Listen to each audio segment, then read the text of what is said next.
സംസ്കൃതത്തിൽ ശിവീന്ദ്രമെന്നറിയപ്പെടുന്ന കൂണുകൾ ഭാരതത്തിൽ ഹിമാചൽ പ്രദേശിലാണ് ആദ്യമായി വ്യാവസായികാടിസ്ഥാനത്തിൽ കൃഷി ചെയ്തു തുടങ്ങിയത്. ഭൂമുഖത്ത് ഭക്ഷ്യയോഗ്യമായ 2000-ഓളം ഇനം കൂണിനങ്ങൾ ഉണ്ടെങ്കിലും 25ഓളം ഇനങ്ങൾ മാത്രമേ വ്യാവസായികാടിസ്ഥാനത്തിൽ കൃഷി ചെയ്യുന്നുള്ളൂ.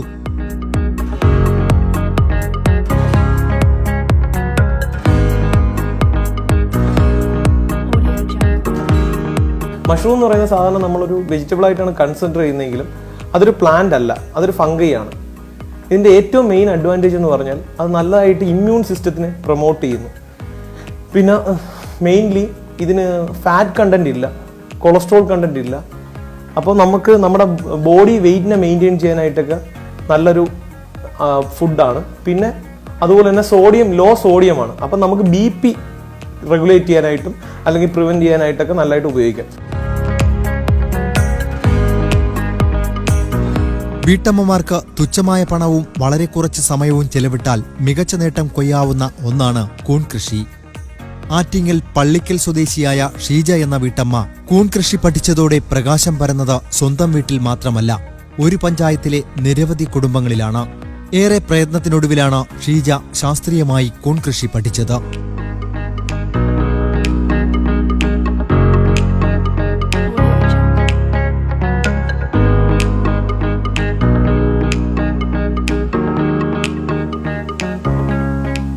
വ്യത്യസ്തമായ ഒരു കൃഷി ചെയ്യണമെന്ന് തോന്നിക്കൊണ്ട് പിന്നെ നെറ്റിലൊക്കെ കണ്ടപ്പോൾ അതിൻ്റെ വിജയസാധ്യതയെല്ലാം മനസ്സിലാക്കിയത് കൊണ്ട് ഇത് പഠിക്കാനായിട്ട് ഞാൻ ആദ്യം ട്രിവാൻഡ്രത്ത് തന്നെ ഒരു പ്രൈവറ്റ് ഫാമിൽ പോയി ജസ്റ്റ് ഒന്ന് പഠിച്ചു. അപ്പോഴത് കച്ചിലാണ് പഠിപ്പിച്ചത്. അത് വന്ന് ചെയ്തു. അത് സക്സസ് ഒക്കെ ആയി. അപ്പോഴത് ഇത്തിരി പാടുണ്ടായിരുന്നു കച്ചിൽ ചെയ്യാൻ. അപ്പോൾ മിക്കവരും പഠിക്കുന്നവർ ഈ പാട് വിചാരിച്ച് പിന്നെ ഇത് കണ്ടിന്യൂ ചെയ്യാറില്ല. പിന്നെ ഞാൻ ഒരുപാട് അന്വേഷണങ്ങൾ നടത്തിയപ്പോഴാണ് കോഴിക്കോടും ഞങ്ങൾ പട്ടാമ്പി അവിടെ എവിടെയെല്ലാം പോയി, പിന്നെ കോയമ്പത്തൂരൊക്കെ പോയി 1-2 ക്ലാസ് അറ്റൻഡ് ചെയ്യും, ഫാമുകൾ കാണുകയും അവിടെ ചെയ്യുന്ന വെറൈറ്റിയായ രീതികൾ കണ്ട് മനസ്സിലാക്കിയതിന് ശേഷം ഞാൻ ആ മെത്തേഡിൽ ചെയ്തു. അപ്പോഴതെല്ലാം സക്സസ് ആയിക്കൊണ്ട് പിന്നത്താണ് സാഡസ്റ്റിലാണ് ഞാൻ പിന്നെ ചെയ്തിട്ടുള്ളതെല്ലാം.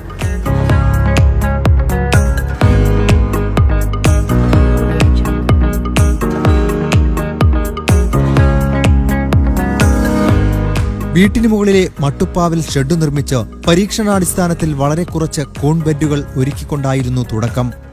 ക്രമേണ ബിസിനസ് പച്ചപിടിച്ചു. 2 വർഷം പിന്നിട്ടപ്പോൾ ക്രൗൺ മഷ്റൂം എന്ന പേരിൽ സ്വന്തം ബ്രാൻഡിൽ കൂൺ ഉൽപ്പാദിപ്പിച്ചു തുടങ്ങി. ഈ വീട്ടമ്മ ഉൽപ്പാദിപ്പിക്കുന്ന കൂൺ വിഭവങ്ങൾ ഇപ്പോൾ സൂപ്പർ മാർക്കറ്റുകളിൽ വരെ ഇടം പിടിച്ചിരിക്കുന്നു. കൂൺ കൃഷി എന്നാൽ കേട്ടപാടെ എടുത്തുചാടി നേട്ടം കൊയ്യാവുന്ന ഒന്നല്ല. സശ്രദ്ധം പരിചരണം ഏറെ വേണ്ടുന്ന ഒരു കൃഷിയാണിത്. പ്രധാനമായും 2 ഇനം കുമിളുകളാണ് കേരളത്തിൽ കൃഷി ചെയ്തു വരുന്നത്: പാൽക്കൂണും പിന്നെ ചിപ്പിക്കൂണും. ഓയിസ്റ്റർ ഇനം ചിപ്പിക്കൂൺ കൃഷി ചെയ്തുകൊണ്ടാണ് ഷീജ നേട്ടം കൊയ്യുന്നത്.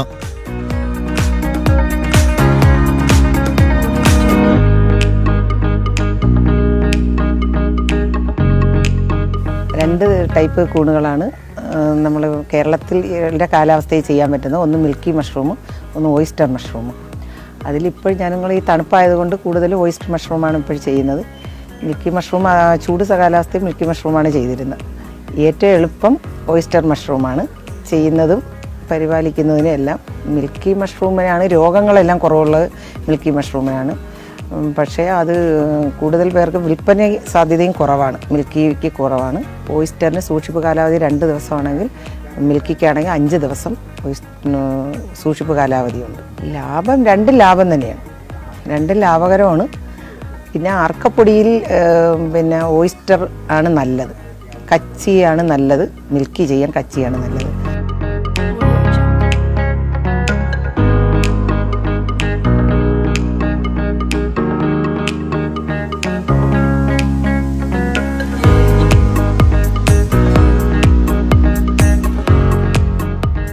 വളരെ കുറച്ച് സ്ഥലമുള്ളവർക്ക് പോലും കൂൺ കൃഷി ചെയ്യാം. കൂൺ കൃഷിക്കായി കീടബാധയേൽക്കാതെ ഏറെ ശുചിത്വം പാലിച്ചുകൊണ്ടുള്ള ഷെഡ് ഒരുക്കുകയാണ് ആദ്യം വേണ്ടത്. നമ്മൾ ആദ്യം ഫ്യൂമിഗേഷൻ ചെയ്തതിന് ശേഷമാണ് ബെഡ് വെക്കുന്നത്. എപ്പോഴും ഹൈജീനിക് ആയിരിക്കണം ബെഡ്. അതിന് ആദ്യം ചെയ്യുന്നത് ഒരു ചിരട്ടയിൽ 5 ഗ്രാം പൊട്ടാസ്യം പെർമാംഗനേറ്റ് എടുത്തിട്ട് അതിൽ ഫോർമാലിൻ ഒഴിക്കും. ഫോർമാലിൻ ഒഴിച്ച് ഒരു മൂലകളിൽ ഇങ്ങനെ കുറച്ച് ചിരട്ടകളിലെല്ലാം മൂലകളിൽ വെച്ചതിന് ശേഷം റൂം അടച്ചിറങ്ങിയിട്ട് 24 മണിക്കൂർ കഴിഞ്ഞതിന് ശേഷമേ പിന്നെ ബെഡ് വയ്ക്കത്തുള്ളൂ. പിന്നെ ബ്ലീച്ചിങ് പൗഡർ ഇട്ട് തറയെല്ലാം നന്നായിട്ട് കഴുകും. പിന്നെ ഭിത്തികളിലും എല്ലാം ബ്ലീച്ചിങ് പൗഡറും ഡെറ്റോളെല്ലാം സ്പ്രേ ചെയ്യും. അതിനുശേഷം മുറിയിൽ ബെഡ് കൊണ്ടുവന്ന് വയ്ക്കും.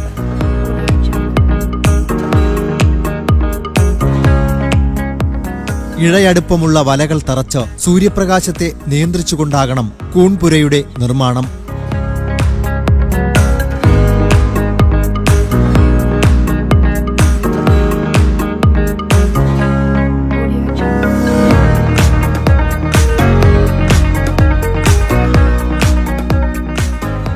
ഗാർഡൻ നെറ്റിൽ 75% പ്രകാശം അകത്ത് കയറാത്ത രീതിയിലുള്ള നെറ്റ് മേടിച്ചാണ് ഇത് കെട്ടുന്നത്. ഞങ്ങളങ്ങനെ ഡാർക്ക് റൂമായിട്ടൊന്നും കെട്ടിയിട്ടില്ല. ആ ഡാർക്ക് റൂം, ഹാർവെസ്റ്റിംഗ് റൂം അങ്ങനെ 2 റൂമില്ല. ഒരു സ്ഥലത്ത് തന്നെയാണ് വെച്ചിട്ട് അതെടുത്ത് ബെഡ് അങ്ങനെ മാറ്റാറുമില്ല. പിന്നെ ഷെഡ് കെട്ടുമ്പോഴെന്ന് പറഞ്ഞാൽ എപ്പോഴും എയർ സർക്കുലേഷൻ ഉള്ള രീതിയിലായിരിക്കും ഷെഡ് കെട്ടുന്നത്. എയർ സർക്കുലേഷൻ കൂടുതലുണ്ടെങ്കിൽ മാത്രമേ പിന്നെ പൂക്കളൊക്കെ കൂടുതലായിട്ട് വരത്തുള്ളൂ.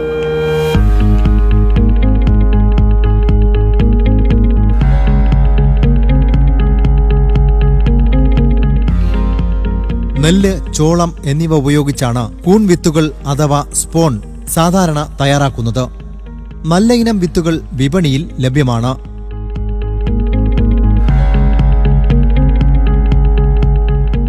കേരളത്തിൽ കൃഷി സെൻ്ററുകളിൽ, വെള്ളായണി പോലെയുള്ള അങ്ങനെയുള്ള സ്ഥലങ്ങളിൽ റിസർച്ച് സെൻ്ററുകളിൽ കിട്ടും. പിന്നെ പ്രൈവറ്റ് ഫാമുകളിൽ കിട്ടും. അത് 2 സൈസ് വിത്തുകളാണ് ഇപ്പം അവൈലബിൾ ആയിട്ടുള്ളത്. നെല്ലിൽ ചെയ്യുന്നതും ചോളത്തിൽ ചെയ്യുന്നതും. ഞങ്ങൾ രണ്ടും വാങ്ങി പരീക്ഷണം നടത്താറുണ്ട്. ഞാൻ പല സ്ഥലത്തുനിന്ന് ഏതിലാണ് കൂടുതൽ വിളവ് കിട്ടുന്നതെന്ന് അറിയാൻ വേണ്ടി പല സ്ഥലത്തുനിന്ന് മേടിക്കാറുണ്ട്. ഇനി ഉടനെ തന്നെ ഞങ്ങൾക്ക് ഒരു വിത്ത് ഉണ്ടാക്കുന്ന പിന്നെ എല്ലാം ഒന്ന് ശരിയാക്കാനായിട്ടിരിക്കുകയാണ്. അതിനൊരു റൂം വേണം, എയർ കണ്ടീഷൻ ആയിരിക്കണം. അതിനുശേഷം വിത്ത് ഉണ്ടാക്കണം, ഉൽപ്പാദനം നടത്താനായിട്ടിരിക്കുകയാണ്.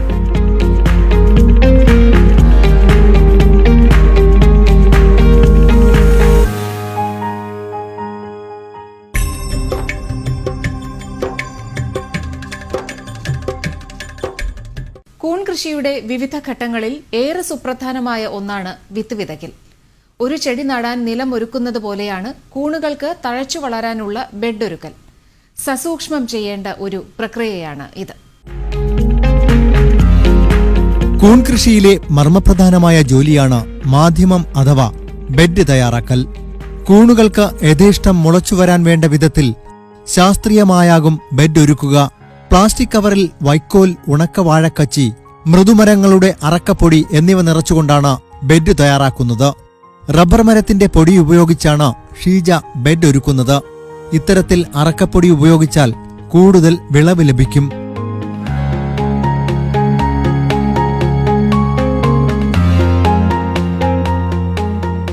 റബ്ബറിൻ്റെ അറക്കപ്പൊടി മാത്രമേ ഉപയോഗിക്കാൻ പറ്റുള്ളൂ. അപ്പോൾ അത് എല്ലാ സ്ഥലത്തും കിട്ടാൻ പ്രയാസമായിരിക്കും. എനിക്ക് അറക്കപ്പൊടി ചെയ്യുന്നതാണ് എളുപ്പവും. ഞാൻ ആദ്യം തൊട്ടേ അറക്കപ്പൊടിയിലാണ് ചെയ്യുന്നത്. കച്ചിലിൽ പഠിച്ചിട്ടുണ്ടെങ്കിൽ ജസ്റ്റ് കച്ചിലൊന്ന് ചെയ്തതേ ഉള്ളൂ. പിന്നെ എല്ലാം അറക്കപ്പൊടിയിൽ തൊട്ട് മാറ്റി ഉണക്കുന്ന ഒരു പാടൊന്നുമില്ല. ഞാൻ സ്റ്റീം ചെയ്താണ് എടുക്കുന്നത്. അപ്പോൾ മഴ സമയത്തും ഏത് സമയത്തും നമുക്ക് ചെയ്യാൻ പറ്റും.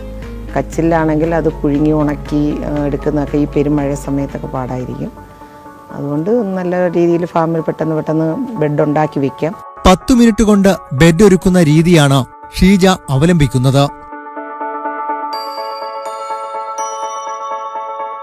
ഇത് സ്പോൺ എന്നാണ് ഇതിന് പറയുന്നത്.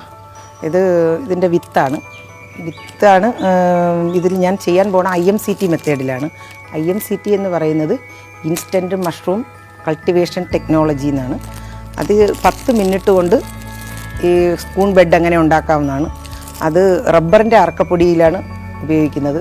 റബ്ബറിൻ്റെ അറക്കപ്പൊടി മാത്രമേ, അറക്കപ്പൊടിയിൽ സോഫ്റ്റ് വുഡ് മാത്രമേ ഉപയോഗിക്കാൻ പറ്റുള്ളൂ. അത് പുതിയ അറക്കപ്പൊടിയാണെങ്കിൽ അതായിരിക്കും ഏറ്റവും നല്ലത്. പഴയത് ആയിക്കഴിഞ്ഞാൽ പെട്ടെന്ന് മൈസീലൊന്നും വരത്തില്ല. പിന്നെ ഇത് വരാൻ താമസം ഉണ്ടായിരിക്കും. ഇത് ഒരു കവർ വിത്തിൽ 2 ബെഡാണ് ഉണ്ടാക്കുന്നത്. നമ്മൾ ഉണ്ടാക്കുന്നതിന് ബെഡെന്നാണ് പറയുന്നത്, ഉണ്ടാക്കുന്ന മെത്തേഡിന്.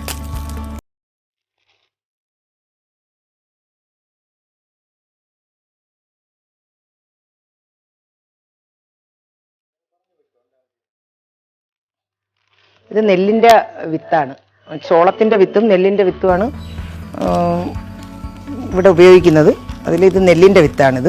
എച്ച് എന്ന് പറയുന്ന വെറൈറ്റി വിത്താണിത്. ഫ്ലോറിഡയും എച്ചുമാണ് ഞാനിവിടെ ഉപയോഗിക്കുന്നത്.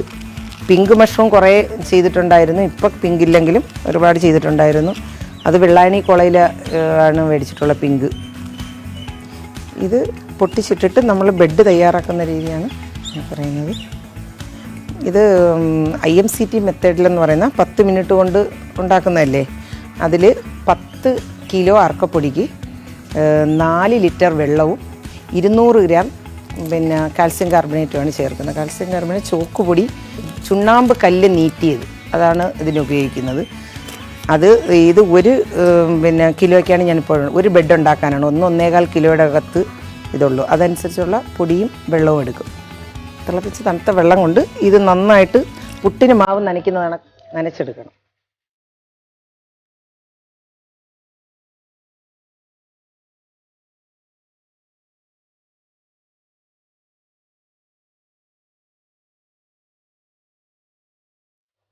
വെള്ളം കൂടിപ്പോകാൻ പാടില്ല. ഈ 10 കിലോ അറക്കപ്പൊടിക്ക് 4 ലിറ്റർ വെള്ളം മതിയാവും. അതാ PP കവറാണ്. അത് 12-16 ഇത്. ഞങ്ങൾ അറക്കപ്പൊടി ചെയ്യുന്നവർക്ക് ചെറിയ ബെഡ് ഉണ്ടാക്കുന്നതുകൊണ്ട് 12-16 ബെഡാണ് ഇത് കവറാണ് എടുത്തിരിക്കുന്നത്. കച്ചിലാണെങ്കിൽ 12-24 ഒക്കെ വേണം. വലിയ ബെഡാണ് ഉണ്ടാക്കുന്നത്. ഹോളില്ലാത്ത ഭാഗം, ഹോളുള്ള ഭാഗം അല്ല, ഹോളില്ലാത്ത ഭാഗത്ത് ഇങ്ങനെ ചുരുട്ടി റബ്ബർ ബാൻഡ് ഇട്ട് ഇങ്ങനെ കെട്ടണം. മറിച്ചിടേണ്ട ആവശ്യമില്ല. ചിലരൊക്കെ തിരിച്ചിടാറുണ്ട്, അതിൻ്റെ ആവശ്യമില്ല. ഇതിൻ്റെ നല്ല വശം തന്നെ എടുത്തിട്ട് ഇങ്ങനെ പരത്തി വെക്കണം. ബെഡ് പരന്നിരിക്കാൻ വേണ്ടി ഇങ്ങനെ പരത്തി വെക്കണം.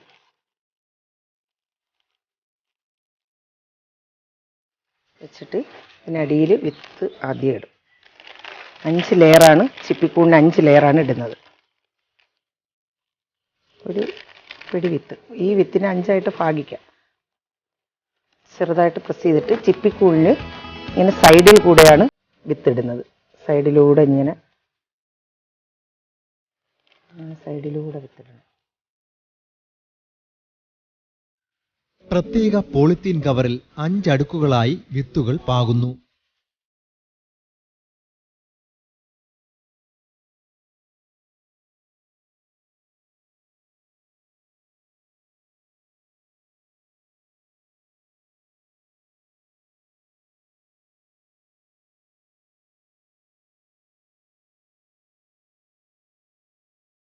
വിത്തുപാകിയ ശേഷം പോളിത്തീൻ കവർ ചേർത്തുകെട്ടി അവയിൽ കമ്പി കൊണ്ട് ചെറു സുഷിരങ്ങൾ ഇടുന്നു.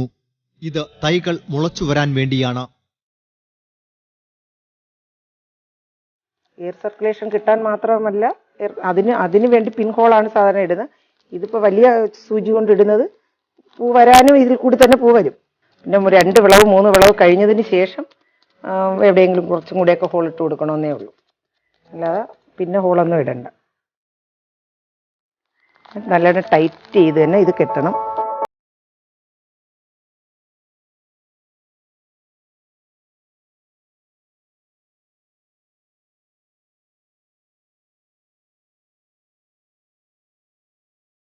വിത്തുകൾ പാകിയ ബെഡുകളെ ഷെഡിനുള്ളിൽ പ്ലാസ്റ്റിക് ചരടുകൾ ഉപയോഗിച്ച് ഒരുക്കിയിരിക്കുന്ന ഉറികളിൽ തൂക്കിയിടുന്നു. നിശ്ചിത ഇടയകലം പാലിച്ചു വേണം ബെഡുകൾ ഇത്തരത്തിൽ തൂക്കിയിടുവാൻ.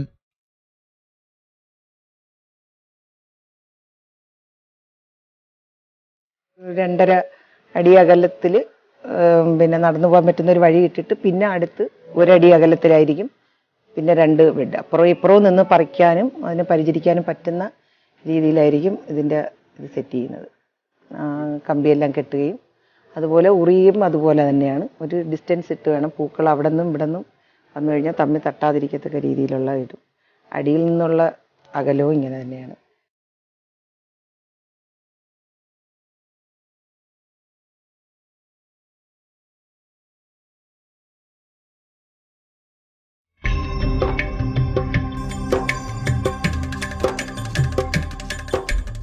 അപ്പോൾ ഈ കൂണിൻ്റെ ഈ ബെഡ് രൂപപ്പെടുത്തിയ ശേഷം എന്താണ് നമ്മൾ ഏറ്റവും കൂടുതൽ ചെയ്യേണ്ട കാര്യങ്ങൾ? ഇത് ആദ്യം ബെഡ് ഉണ്ടാക്കിയിട്ട്, ഇതിനെ ബെഡ് എന്നാണ് പറയുന്നത് നമ്മൾ. പിന്നെ ഉണ്ടാക്കിയതിന് ശേഷം 15 ദിവസം ആകുമ്പോഴത്തേക്ക് ചെറുതായിട്ട് മൈസീലിയം വന്നു തുടങ്ങും. 18 ദിവസമൊക്കെ ആകുമ്പോൾ അറക്കപ്പൊടിയിൽ അല്പം കൂടെ താമസമാണ്. 18 ദിവസം നല്ല കാലാവസ്ഥ ബേസ് ചെയ്താണ് ഇതിരിക്കുന്നത്. 18 ദിവസം ആകുമ്പോഴത്തേക്ക് ഒരുവിധം മൈസീലിയം വരും. അപ്പോൾ നമ്മൾ വെള്ളം സ്പ്രേ ചെയ്ത് കൊടുക്കും. അതിന് മുമ്പ് ഞങ്ങളിത് ഇതുകൊണ്ട് ഹോൾ ഇട്ടേക്കും. 1 തവണ 2 തവണ ഇതിൽ നിന്ന് വിളവ് വന്നതിന് ശേഷം പിന്നെ വീണ്ടും കുറച്ച് സ്ഥലത്തും കൂടെ ഗ്യാപ്പ്, ഹോളില്ലാത്ത സ്ഥലത്ത് ഹോൾ ഇട്ട് കൊടുക്കും. അപ്പോഴതിൽ നിന്ന് വീണ്ടും വരും. 3, 4, 5 തവണ വരാൻ വേണ്ടി വീണ്ടും ഇടും. കൂൺപുരയിൽ തൂക്കിയ ബെഡുകളിൽ നിശ്ചിത അളവിൽ വെള്ളം തളിച്ചു കൊടുക്കണം. വെള്ളം കൂടിയാലും പ്രശ്നമാകും.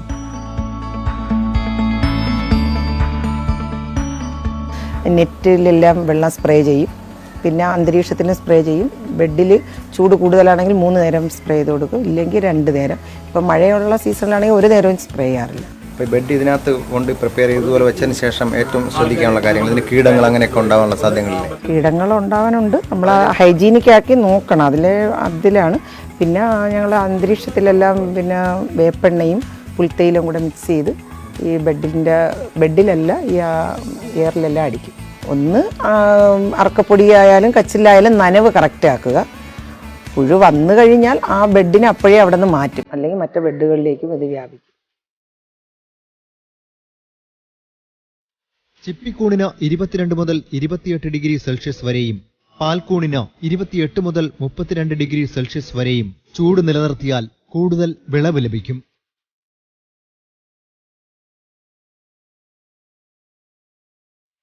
കാലാവസ്ഥ ബേസ് ചെയ്താണ്. 18 ദിവസം കൊണ്ട് ഇപ്പോഴെനിക്ക് കൂൺ വന്നിട്ടുണ്ട്. അല്ലെങ്കിൽ 20-25 ദിവസമാണ് അല്ലെങ്കിൽ വരുന്നത്. ഇതിപ്പം നല്ല മഴയുള്ളത് കൊണ്ട് 18 ദിവസമായപ്പോൾ കൂൺ വന്നു. ഇല്ലെങ്കിൽ 1 മാസത്തിനകത്ത് വെച്ച് എല്ലാ ബെഡിലും കൂൺ വരും.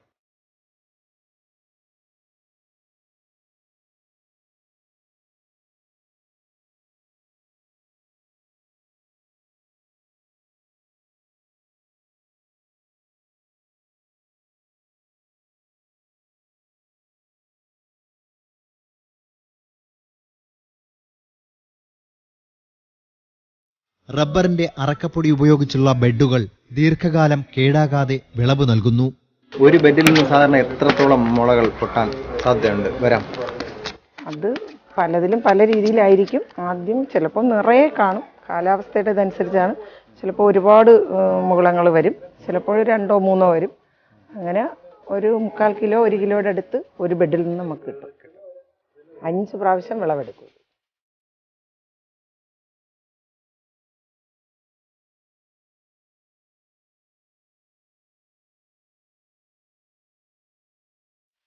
പ്രത്യേക രീതിയിലാണ് ഷീജ പാൽക്കൂൺ ബെഡ് ഒരുക്കുന്നത്. വൈക്കോലോ വാഴക്കച്ചിലോ ആണ് ഇതിന് നല്ലത്.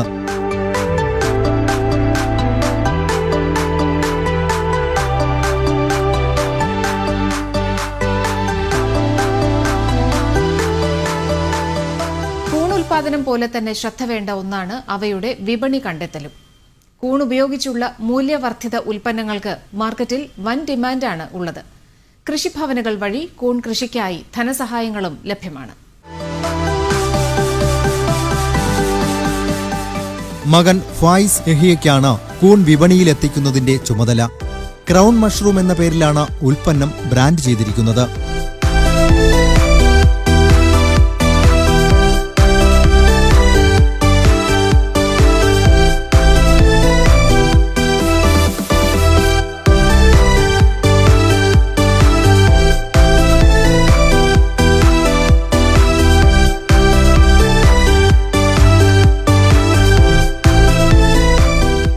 ക്രൗൺ ഓർഗാനിക് മഷ്റൂംസ് എന്നാണ് ഞങ്ങളെ മഷ്റൂമിൻ്റെ പേര്.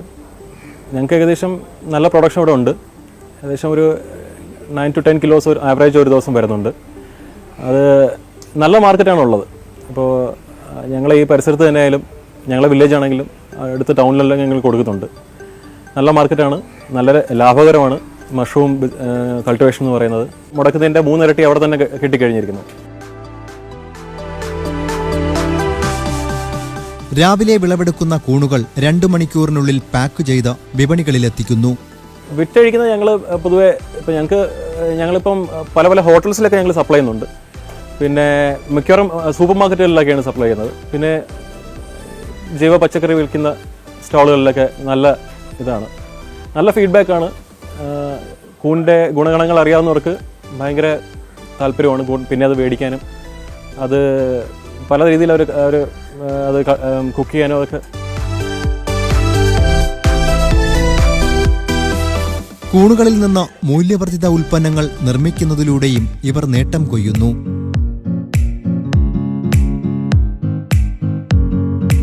ബൈ പ്രോഡക്ട്സ് ഒത്തിരി ഉണ്ട്. ഇപ്പം നമ്മൾ മീറ്റ് വെച്ച് നമ്മൾ എന്തെല്ലാം ചെയ്യുന്നു അതൊക്കെ നമുക്ക് കൂണിൽ വെച്ചും ചെയ്യാവുന്നതാണ്. അപ്പോൾ കൂൺ വെച്ച് നമ്മൾ മഷ്റൂം ഇത് വരുന്നുണ്ട്, സമൂസ വരുന്നുണ്ട്, പഫ്സ് വരുന്നുണ്ട്, പിന്നെ ഇപ്പം പിക്കിൾ ഇടുന്നുണ്ട്, ചമ്മന്തിപ്പൊടി, അങ്ങനെ പലതും ചെയ്യുന്നുണ്ട്. കൂണുപയോഗിച്ചുണ്ടാക്കുന്ന എണ്ണപ്പലഹാരങ്ങൾക്ക് രുചിയൊന്നു വേറെ തന്നെ. ഭക്ഷ്യസുരക്ഷാ വകുപ്പിന്റെ അംഗീകാരത്തോടെ ഗുണനിലവാരം ഉറപ്പാക്കിക്കൊണ്ട് ഇത്തരത്തിൽ ആർക്കും കൂൺ കൃഷി വ്യാവസായികാടിസ്ഥാനത്തിൽ ആരംഭിക്കാം. പള്ളിക്കൽ കൃഷിഭവന്റെ സബ്സിഡിയോടെയാണ് ഷീജ കൂൺ കൃഷി തുടങ്ങിയത്. ആത്മാ പദ്ധതി പ്രകാരം 50% സബ്സിഡി, അതായത് 10,000 രൂപ സബ്സിഡിയാണ് അവർക്ക് അനുവദിക്കുന്നത്. തുടക്കത്തിൽ 200 ബെഡിലാണ് അവർ ചെയ്തു തുടങ്ങിയത്. ഇപ്പോഴും ഏകദേശം 1000-ലധികം ബെഡ് ആയിട്ടുണ്ട്. ഇപ്പം പ്രധാനമായിട്ടും ചെയ്യുന്നത് ചിപ്പിക്കൂണാണ്. കാരണം കാലാവസ്ഥ അനുസരിച്ചാണ് ഇത് ചെയ്യാൻ പറ്റുന്നത്. തീർത്തും ലാഭകരമാണ് പറയാൻ കാരണം കുറഞ്ഞ ഏരിയയിൽ, അതായത് ഇപ്പം ഇതൊരു 800 സ്ക്വയർ ഫീറ്റ് ഏരിയയിൽ ഒരു 1000 ബെഡ് എന്ന് വെച്ചാൽ ഇതുപോലെ ഉറി കെട്ടിത്തൂക്കിയിട്ടിട്ട് അധികം ഏരിയ വേണ്ട, നമുക്ക് മറ്റ് കൃഷികൾ പോലെ അധികം ഏരിയ വേണ്ട, കുറഞ്ഞ ഏരിയയിൽ ലാഭകരമായ ഒരു കൃഷി രീതിയാണ് കൂൺ കൃഷി. താൻ പഠിച്ചെടുത്ത കൂൺ കൃഷിയുടെ പാഠങ്ങൾ ഷീജ മറ്റുള്ളവർക്ക് പകർന്നു കൊടുക്കുവാനും സമയം കണ്ടെത്തുന്നു. ബുദ്ധിമുട്ടുള്ളൊരു ജോലിയാണ് കൂൺ കൃഷി. അപ്പോഴത് ഒരുപാട് പേര് അത് കുറച്ച് കഴിയുമ്പോൾ നിർത്തും. ഇത് ഏറ്റവും പെട്ടെന്ന് നമുക്ക് ചെയ്ത് ഏറ്റവും പെട്ടെന്ന് വരുമാനം ഉണ്ടാക്കുന്ന ഒരു മെത്തേഡാണല്ലോ എപ്പോഴും എല്ലാവർക്കും ഇഷ്ടം. അത് ഒരു 10 മിനിറ്റ് കൊണ്ട് ചെയ്യുന്ന ഒരു മെത്തേഡിൽ ഞാൻ പഠിപ്പിച്ചു കൊടുക്കാറുണ്ട് എല്ലാവർക്കും.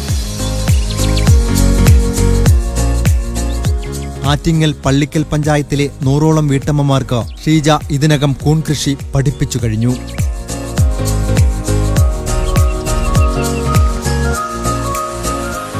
ഇവരെല്ലാം തന്നെ അവരവരുടെ വീടുകളിൽ വിജയകരമായി കൂൺ കൃഷി ചെയ്തു വരുന്നു.